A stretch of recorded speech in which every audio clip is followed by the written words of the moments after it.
Daredevil group of standing drivers to ever whirl on wheels in the Wacky Races, competing for the title of the world's wackiest racers.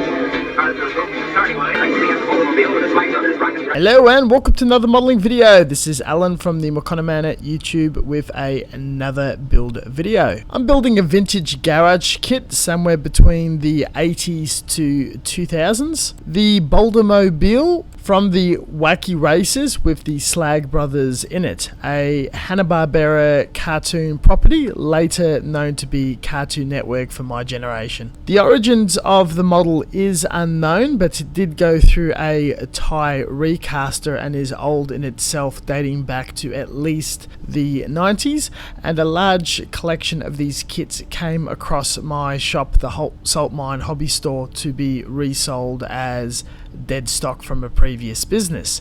It was so unusual and piqued my nostalgia, I had to have a crack at it.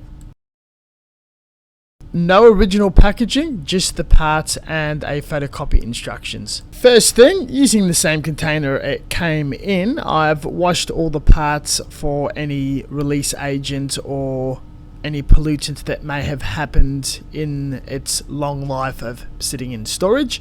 Simple water and detergent scrubbed with a dish sponge. After soaking and scrubbing in the solution for a while, it is wiped, dried and allowed to air dry. Re-rinsed in clean water to get any detergent off as that may sit dry and lift paint, and dried it a second time to inspect the components. In the world of garage kits, you have events from the US, UK and especially Japan where they would trade these models that people have sculpted and hand cast in small workshops to their very own private residences. If the subject matter or product is really popular, it's picked up by a larger manufacturer, normally taken without consent or permission, and mass produced for a much wider base. This happened for a very long time out of Thailand and Korea. It would give a very rock hard resin that was renowned to have a lot of air bubbles in it, and would have a yellow aged plastic color to it, which would come out like that, even recently made, as far as I remember buying these in the early 2000s, 2010. Besides filling little pinholes, the biggest issue that comes across when removing the sprues is the resin is very brittle and has a chance of splitting and crumbling smaller parts, which you have to be a bit careful. It does take to adhesion very easily, but detail and the overall look of the kit does come out without problems. Pinning and everything else would go ahead as usual. Sanding is a lot more effort and higher grit required, as it's not as soft as the Chinese and modern counterparts from major casters and the original hand manufacturers. Besides these notes and anxieties, they're not too difficult and overwhelming to work on. And when found in the wild, especially on eBay, a lot of these older subjects are normally long gone, long dead products from studios and original artists that no longer exist. For those who find intellectual property and artist rights very important, it does not quite forgive if you do pursue this sort of sourcing of models or not.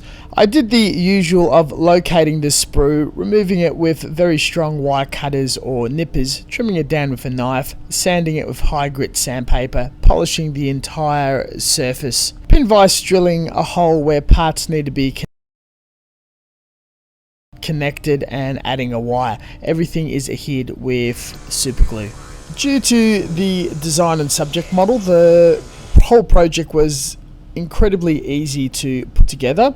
I did have some of the smaller axles and arm parts break, which was just replaced with wire, and all of the mold lines and sprues were very easy to sort out. Choosing the right subject matter can be very easy and great training wheels or a beginner project to attempt. Personally, I've always wanted a Wacky Races car. Starting off, I used automotive filler primer via airbrush, which adhered perfectly fine to the material due to the very bizarre and interesting sculpted texture. I did not locate many air bubbles, and whatever there was blended in with what already existed, so it's not a very good example with this project. Smoother models would require multiple coats of putty and sanding back. Moving immediately to the painting process, the hull of the car just received 3 tones of grey, a dark on the undercarriage and around the sides, a main grey, and a little bit of highlights at the very top to give it more definition and interest. I think it was intended just to be painted in one solid colour like a traditional toy. Other small aspects would have been a complete waste to airbrush or set up the equipment. You wouldn't see brush strokes, so I hand painted the 2 caveman characters. I've selected out 3 different type of browns from the reference material I found on Google, a dark, a medium, and a reddish brown for the fur coat, the clubs, and the wooden components on the vehicle. The flesh was all done in a tan. There were no fine details such as eyes or facial parts, which was not an issue at all. Even with painting, I came across no challenges until it came to the markings and the writing. Being very primitive Stone Age looking vehicle, slight mistakes or wobble with the paintbrush would be forgiven, so I had no issues in just painting it on, but came out quite nicely. With all the texture around, you can go a bit ham with the weathering and definition.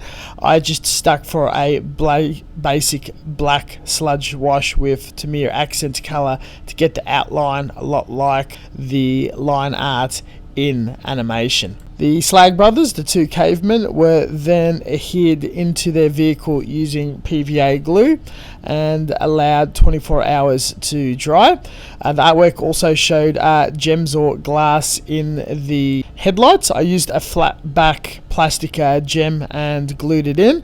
The final finish was a matte clear to cover the whole model to balance out the different finishes of the paint and the glossiness of the panel accent color.